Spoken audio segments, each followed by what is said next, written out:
All right, everybody, it's been a little while since I put a video out, but I have a very special thing here to show today, and that is a Kalashnikov USA KR103.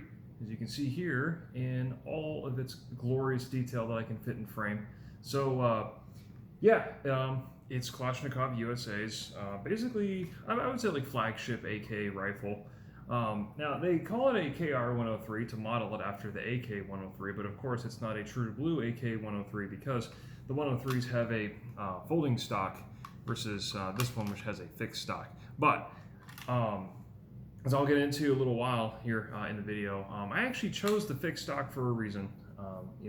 Even though there was a folding stock option available to me at a different shop in town at the time, I kind of wanted just I would say just bare bones kind of AK experience, like fixed stock, standard hardware, standard furniture, all that stuff.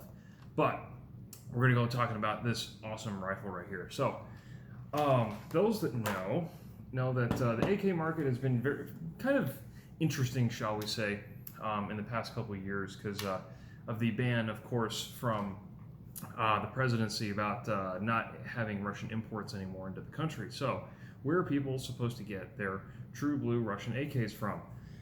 And the market has responded in a number of different ways. You see a lot of imports from like Zastava or like the Romanian Wassers or Arsenals, for instance, and the prices for those things going absolutely through the roof. So those that know the AK market know exactly what I'm talking about. But my personal history with AKs, my very first AK was the Century C39 V2. I know a lot of people are saying already, ooh, gross, you bought a Century? Yeah. This is before I really knew what there was to know about AKs, so I kind of made a mistake there, but arguably that C39 V2 was actually a pretty nice rifle, all things considered. Unfortunately, though, I just didn't have the confidence in its durability, long-term longevity when it came to the bolt and everything else, so I ended up moving that. And then I came across two other AKs.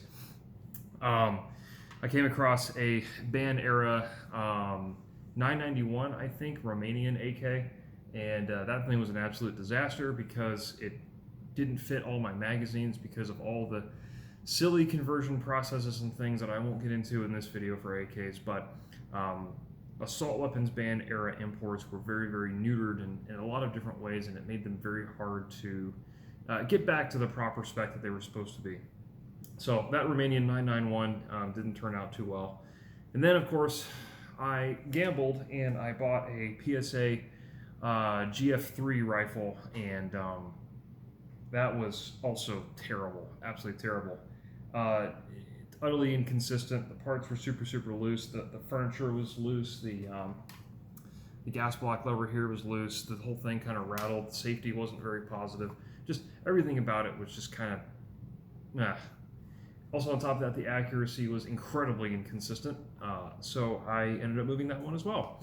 So I've been through a lot of AKs at this point, and I just settled. I said, okay, the next AK I buy is either going to be a Zastava or it's going to be one of these, because or an Arsenal, because I was kind of at the point where it's one of these kind of buy once, cry once type things. So I thought, $1,200 for an AK, a lot of dang money to spend for an AK, but I went out of my way and bought this one, the Clash USA, just to see what would happen. And I was really, really hoping that this would be the last best AK that I would ever have to buy. So, with that, I went to my local shop and I found it there. And this exact model, like I said, KR103, and you can tell because it has the different kind of style muzzle brake here on the front. It's like a 74 style brake, but this is in fact 7.62 by 39. It has the more modern kind of gas block here rather than the slanted one. It's more of a 90-degree profile. Cleaning rod, of course, which PSA seems to be incapable of supplying with their AKs for whatever reason, still baffles my mind. Standard AKM furniture here. This has the metal reinforced heat shield and the bottom handguard here. That's pretty nifty.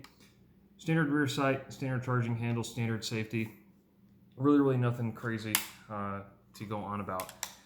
And also the dust cover is not ribbed, which is interesting, but still works just fine. Standard pistol grip, standard stock. Nothing fancy on this at all. And of course, standard magazine release as well. Not a big expanded one like my Century had. But anyway, so yeah, it is not exactly your most bare bones AK like like a Wasser 10 would be, but this is definitely it's got a few quality of life features in it that I really like, and that I ended up very much appreciating, because even though I was looking for a bare bones AK, I really don't mind the muzzle brake on this, honestly, because the muzzle brake on this is extremely effective. It's not too blasty. It reduces the recoil quite nicely. It's got a little bit of a flash out here in the front chambers, but really not too bad. It's not something excessive, and it's not a simple slant brake either. So these are quite effective, and I actually put one of these on my my Century AK as well, because a friend of mine had given me a Tapco equivalent of a 7.6239 muzzle brake device that was shaped very much like this one was, and it worked quite well. So, features on this, there are some internal features that are actually a little bit different from some of the other AKs that are on the market, and I could try to show in here maybe a little bit. There's some other videos out there that have a better explanation of the internal features, like AK Operators Union or Michiko. They will definitely be able to show you more of the features in depth than I can. But one big thing that really stood out to me was this kind of bracket here that's sitting in the rear trunnion. It looks almost like a C shape, like a claw, and that is something I have never actually seen in any other stamped receiver AK, which I thought was pretty cool. I'm not exactly sure you need the reinforcement, to be honest, but the fact that it's there from the factory, and I don't have to spend money to go out of my way and get it, that's more value add, I think, and there's nothing wrong with that. So it certainly doesn't inhibit the function of the rifle in any way. I'm trying to get the hammer down here so I get the bolt out. And there's another feature I like actually too, is that there, if you look here at the front of, as you can point to it, this little metal piece right here with the divot, this is apparently I guess a bullet guide from the magazine that goes into the actual chamber itself. I have actually never seen that on other AKs, so I actually quite like that feature quite a bit. Do I think it's ultimately necessary for good reliable function of an AK? Not really, but it is a nice feature to have, like I said, from the factory, so that's pretty cool. Another thing I noticed is the bolt design for this is a little bit different from your conventional AK, which I thought was pretty cool as well. So here is the gas piston, and as you can see, it doesn't have the rings that you're used to seeing on traditional gas piston heads from AKs, so that's pretty cool. I'm not sure if that really makes a whole big difference to me. I haven't really noticed a difference in shooting it to myself, to be honest. So this gas piston is also threaded into the bolt carrier itself. It's not pinned in any way. So one thing I have noticed actually is when I shoot this piston here will actually unthread itself a little bit, and it'll kind of move up out of the threads here as I shoot it. Now I don't know if that's a intended kind of consequence of how this thing operates, or if I need to secure that a little bit better, Loctite or something, but I've never encountered that before. I sent an email to Kalashnikov USA customer service asking about that, saying, hey, is that intended? Is that the way it's supposed to be? Because I don't want this piston unthreading itself from the bolt carrier inside the gas tube and causing all kinds of issues, right? Like that would be not good. But out of the 300 rounds that I've fired through it so far, which isn't much, I've had no issues with this at all whatsoever. So hasn't come out, hasn't completely unthreaded itself or any of that. Now, the bolt here itself, I've taken it out of the carrier. You can see the bolt stem itself is very thin compared to a conventional AK bolt, which is an interesting kind of change, I guess. Some people will say it's a little less durable, less, not as well made. But personally, I don't really think there's going to be an issue with it, frankly. So the extractor is also a little bit different shaped from your conventional AK bolt. It's kind of a separate piece from everything else, so that's pretty cool. Other than that, the bolt carrier is kind of standard, so I haven't really noticed anything different there. It is interesting to note, however, that as much as people say that Kalashnikov USA has no relation to Kalashnikov concern in the States, I believe the parent company that owns Kalashnikov USA has ties to Kalashnikov concern back in Russia. So knowing that, all these companies kind of working together and kind of in bed with each other, it's very likely to me, anyways, that Kalashnikov USA has access to, shall we say, the technical data package for how AK-103s, real Russian AKs, are supposed to be made. Now that is a big difference into the quality of these things, because if you have the actual technical data package, or the TDP, about how these rifles are supposed to be made to exacting tolerances at every step of the process, I mean, you're basically having as close to a real deal Russian AK as you can get without it being an import, right? So in my mind anyways, if all the things check out as I would like to imagine that they do, this is about as close as you're going to get to a true blue Russian AK here in the States, without buying a Russian AK, of course. And the price for those things have obviously gone through the absolute friggin' roof, and I'm not interested in paying those kinds of prices. So to me anyways, this is basically a Russian AK. So those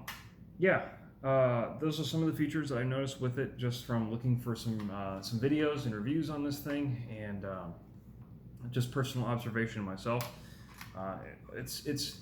It's kind of interesting how they've not really gone out of their way to like super duper mark this thing up with tons of stuff on it. It's a very unassuming rifle. Like if you looked at this from a distance, you wouldn't be able to tell who made it.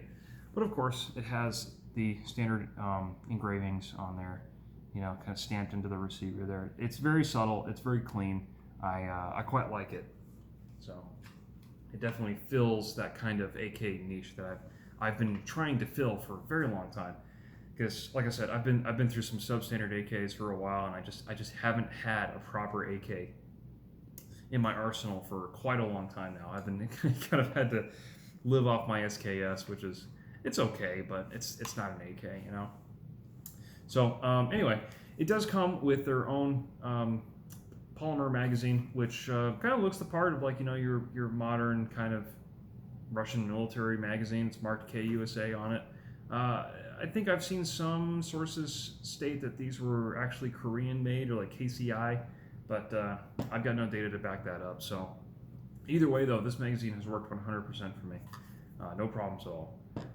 So shooting this thing, right? I will say every normal AK that has this kind of stock on it, the length of pull is way too short for me, because, you know, I'm 6 foot even, and this rifle is just way too short length of pull for me. This pistol grip is also teeny tiny for my size hands, and it's not the best. Can I make it work? Yeah, absolutely. Is it the best for me? No.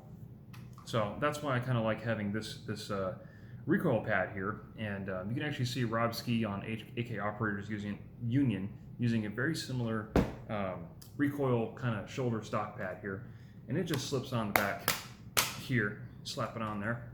And it increases the length of pull ever so slightly, and it makes it much more comfortable for me because it has all the surface area and that rubber and the little kind of texture here, right?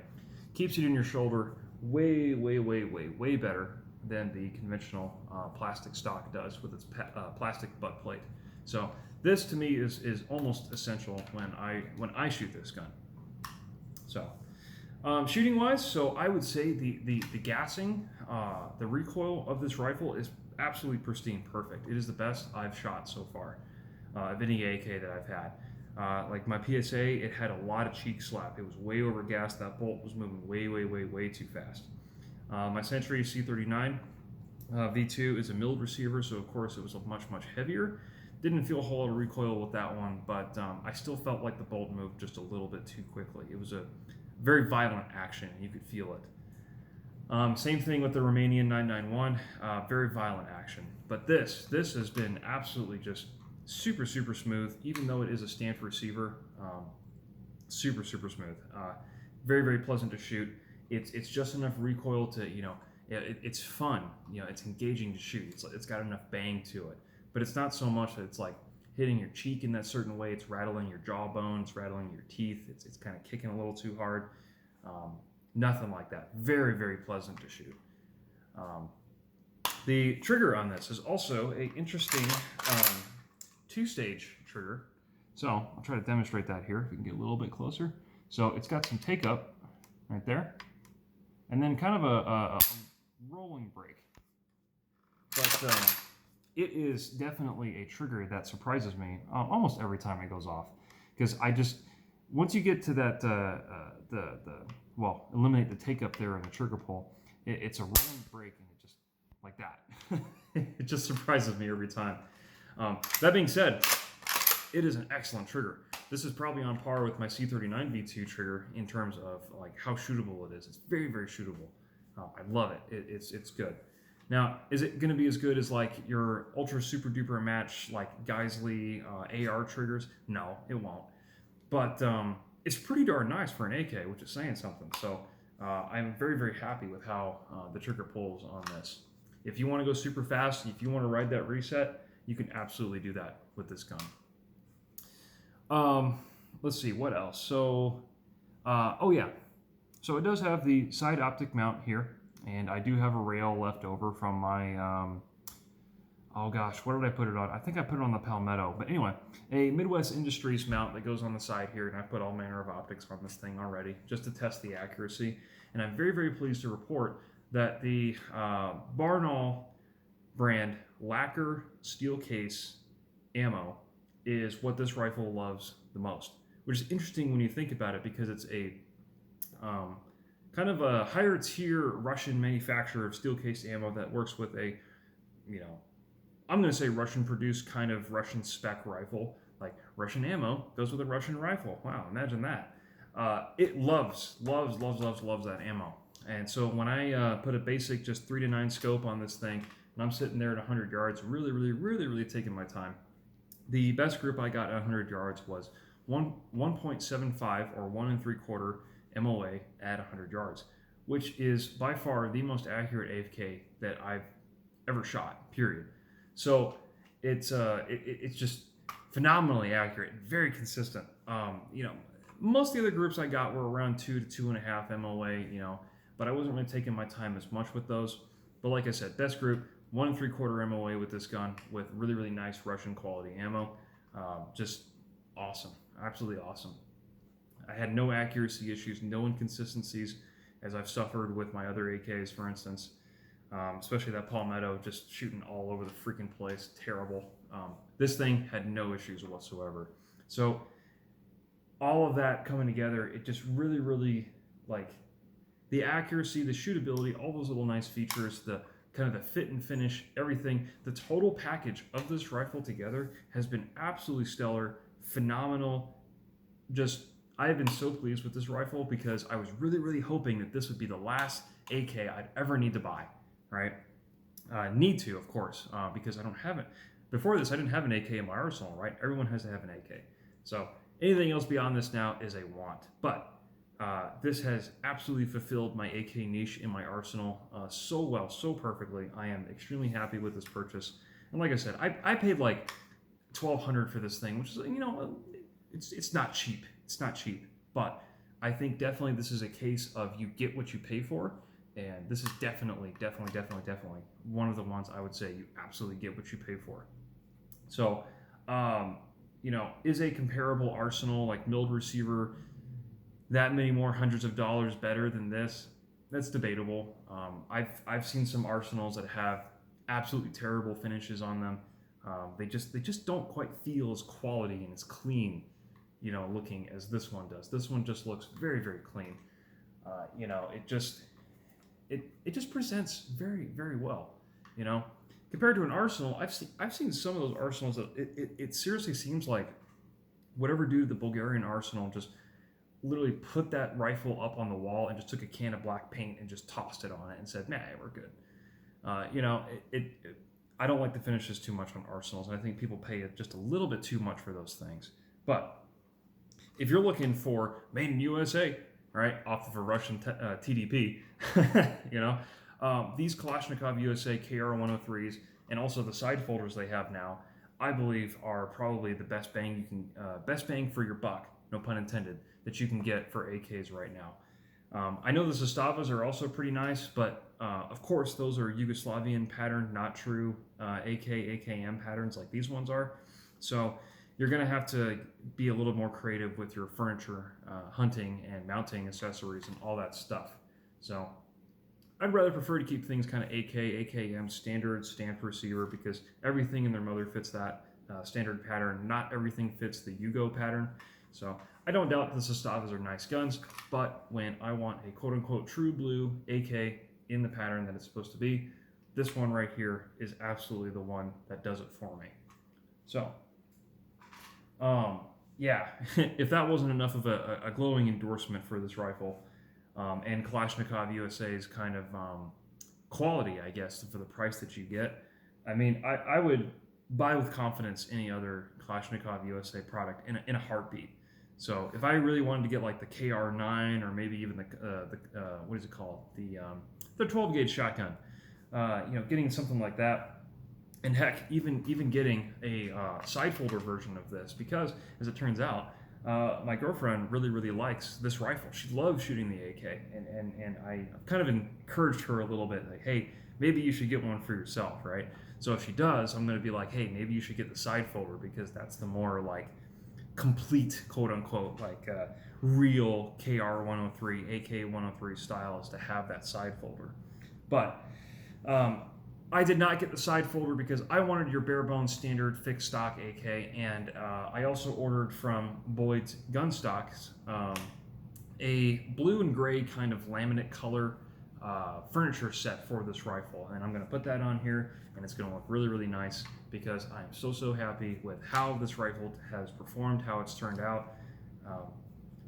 Everything about it has been absolutely phenomenal, and I've been so happy to finally have a very good, dependable AK that it's super fun to shoot. It's accurate, it's consistent, it's smooth shooting, it's reliable. I've had no issues with this at all whatsoever. It's fed from every single magazine that I have, and I've got magazines from heck all over the world, like all over Eastern Europe, all the metal magazines, the aluminum ones, whatever, the P mags, the polymer ones, 10 round, 20 round, 30 round, whatever. It all feeds in this thing. It all fits perfectly in that mag well. It works great. So if there's ever a doubt in your mind, if you want a really good quality AK, stamped receiver, bare bones, basic AK with little niceties here and there that just make it really nice. You can hold this rifle and you can say to yourself, man, that's a nice gun. How many times have you done that with a rifle? You just pick this up and after you're shooting it, you're just like, man, that's a really nice gun. This definitely fits in the category of this is a very nice gun. So very happy to have this. And I don't even know how many more times I can say that, but yeah, fantastic.